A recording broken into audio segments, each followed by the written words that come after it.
सन्तापनाशकराय नमो नमः।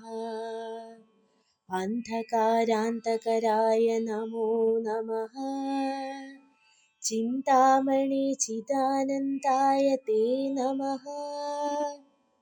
निहारनाशकराय नमो नमः। मोहविनाशकराय नमो नमः।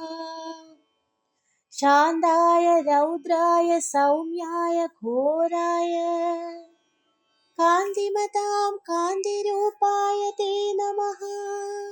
स्थावरजङ्गमाचार्याय ते नमः। देवाय विश्वैकसाक्षिणे ते नमः। सत्त्वप्रधानाय तत्त्वाय ते नमः। सत्यस्वरूपाय नित्यं नमो